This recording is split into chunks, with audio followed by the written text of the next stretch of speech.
গতকাল রাতে বাংলাদেশে ঘটে যাওয়া অরাজকতার পরিস্থিতির জন্য হাসিনাকে দোষল অন্তর্বর্তী সরকার। বঙ্গবন্ধুর বাড়ি ভাঙচুর লুটকাণ্ডে প্রথম প্রতিক্রিয়া হাসিনার সহিংস আচরণকে দায়ী করলেন অন্তর্বর্তী সরকার প্রধান ডক্টর ইউনূস। প্রথম বিবৃতিতে হাসিনাকে দোষল বাংলাদেশের অন্তর্বর্তীকালীন সরকার। হাসিনার উস্কানিমূলক বক্তব্যে পরিস্থিতি বিগড়েছে দাবি নোবেল জয়ী ডক্টর ইউনূসের। ভারত থেকে হাসিনাকে এভাবে উস্কানিমূলক বক্তব্যের সুযোগ না দিতে নয়াদিল্লিকে আর্জি জানিয়েছে অন্তর্বর্তী সরকার। বাংলাদেশের রাজধানী ঢাকার ধানমন্ডিতে বঙ্গবন্ধু শেখ মুজিবুর রহমানের স্মৃতি বিজড়িত 32 নম্বরের বাড়িতে গতরাতে চলেছে ধ্বংসলীলা। কিছু মানুষ ইট কাঠ লোহা চুরি করে নিয়ে চলে যাচ্ছে অবলীলায়। বুলডোজার লাগিয়ে ধ্বংসস্তূপে পরিণত করা হয়েছে একসময় স্বাধীনতার ঘোষণা করা হয়েছিল যে বাড়িতে, সেই বাড়িটি।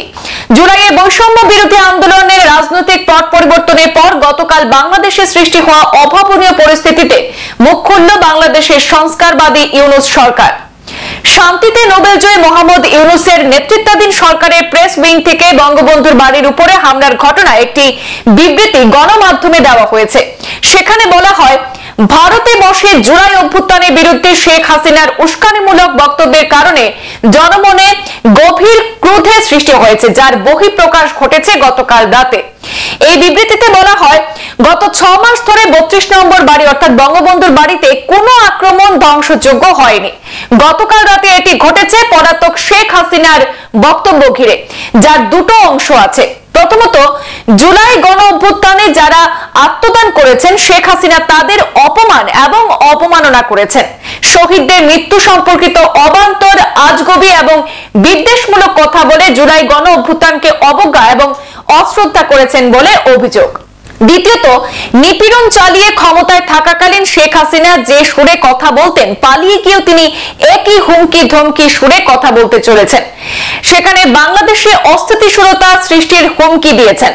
এখানেই শেষ নয়, ইউনূস সরকার বিবৃতিতে জানিয়েছে ভারত যেন তার ভূখণ্ডকে বাংলাদেশে অস্থিতিশীলতা সৃষ্টি করে এমন কাজে ব্যবহৃত হতে না দেয় এবং শেখ হাসিনাকে বক্তব্য দেওয়ার সুযোগ না দেয়। অন্তর্বর্তী সরকার ভবিষ্যতে এই ধরনের ঘটনার পুনরাবৃত্তি চায় না বলেও উল্লেখ করা হয়েছে। উল্লেখ্য, বুধবার ধানমন্ডি 32 নম্বর বাড়িতে আগুন লাগিয়ে দেওয়া হয়। তারপর গভীর রাতে ক্রেন, বুলডোজার, এক্সকাভেটর এনে শুরু হয় বাড়ির ভাঙার কাজ। বৃহস্পতিবার সকালেও চলে এক্সকাভেটর। বঙ্গবন্ধু শেষ স্মৃতিটুকু ভেঙেছে একাধিক যন্ত্র। ধানমন্ডি শেখ হাসিনার বাড়ি সুধা সদনেও আগুন ধরিয়ে নিশ্চিহ্ন করা হয়েছে। গত 5 আগস্ট শেখ হাসিনা বাংলাদেশ ছাড়ার পর বঙ্গবন্ধুর ওই বাড়িতে ভাঙচুর করে উত্তেজিত জনতা। এরপর থেকে বাড়িটি পরিত্যক্ত অবস্থাতেই ছিল। বুধবার সোশ্যাল মিডিয়ায় বক্তব্য রাখেন শেখ হাসিনা। একটি অংশের দাবি যে এই তাণ্ডব চলে হাসিনার বক্তব্য সামনে আসার পরে। অন্তর্বর্তী সরকার সমস্ত ধ্বংসযোগ্য এবং অশান্তির জন্য হাসিনার উস্কানিমূলক বক্তব্যকে দায়ী করেছে প্রধান উপদেষ্টা ডক্টর মোহাম্মদ ইউনূসের দপ্তর। সংবাদ এই পর্যন্তই। ফিরছি পরবর্তী অন্যান্য আপডেট নিয়ে, সাথে থাকুন। ধন্যবাদ।